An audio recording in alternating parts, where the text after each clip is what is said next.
അൽഹംദുലില്ലാഹ്.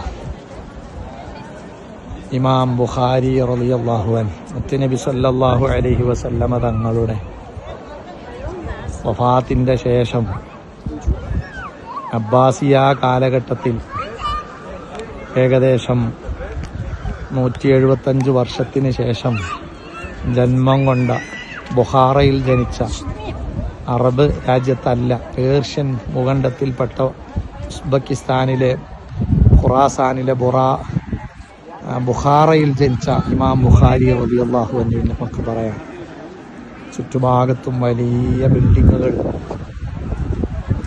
മാഷാ അല്ലാഹ്, വലിയ പള്ളി, ഇമാം ബുഖാരി റളിയല്ലാഹുവിന്റെ പേരുള്ള പള്ളി, മിനാരങ്ങൾ, ചുറ്റുഭാഗത്തും ഇരിക്കാനും വന്ന് സിയാറത്ത് ചെയ്യാനും ഉള്ള സൗകര്യം.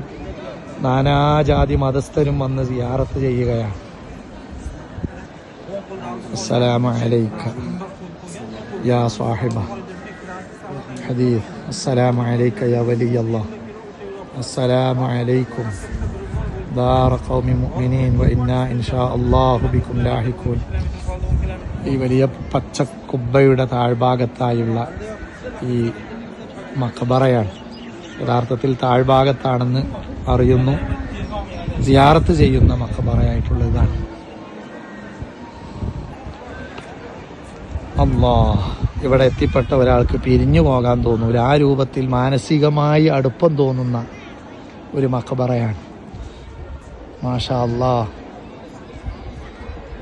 ഒരു കാലഘട്ടത്തിൽ ഭരണാധികാരികളുടെയും അതുപോലെ അസൂയാലുക്കളുടെയും ശത്രുക്കളുടെയും ഒരുപാട് പരീക്ഷണങ്ങൾക്ക്, ഒരുപാട് പ്രയാസങ്ങൾ സഹിക്ക് സ്വന്തം നാടാകുന്ന ബുഖാറയിൽ നിന്ന് വരെ ഭരണാധികാരിയുടെ ഇംഗിതത്തിന് വഴങ്ങാത്തതുകൊണ്ട് രാജ്യം വിട്ടുപോകേണ്ടി വന്ന ഇമാം ബുഖാരി റളിയല്ലാഹു അൻഹു തൻ്റെ പ്രിയപ്പെട്ടൊരു ശിഷ്യൻ്റെ വീട്ടിൽ താമസിക്കുകയാണ്. ഈ സമർക്കന്ദിൽ, ഈ പ്രദേശത്ത് വന്ന് താമസിക്കുന്നതിനിടയിലാണ് ഇമാം ബുഖാരി റളിയല്ലാഹു അൻഹു റമളാൻ കഴിഞ്ഞ് പെരുന്നാളിൻ്റെ രാവിൽ വിട പറയുന്നത്. വഫാത്തായതോടുകൂടെ പിന്നീട് ലോകപ്രസിദ്ധനാവുകയാണ്. വലിയ കറാമത്ത് നടക്കുകയാണ്. ഇമാം ബുഖാരി റളിയല്ലാഹു അൻഹു വഫാത്തായി ഖബറിൽ നിന്ന് സുഗന്ധം അടിച്ചു വീശുന്നു. പ്രകാശം രാത്രി സമയത്ത് അടിച്ചു വീശുന്നു. ആയിരക്കണക്കിന് ആളുകൾ ഒരുമിച്ച് കൂടി ഇവിടെയുള്ള ഖബറിൽ നിന്ന് മണ്ണും മറ്റും എടുത്തു കൊണ്ടുപോകാൻ ശ്രമിക്കുന്നു. ആ സമയത്ത് ഇവിടെയുള്ള ഭരണാധികാരി ബാരിക്കേഡുകൾ കെട്ടിക്കൊണ്ട് ആളുകൾക്ക് നിയന്ത്രണം ഏർപ്പെടുത്തി.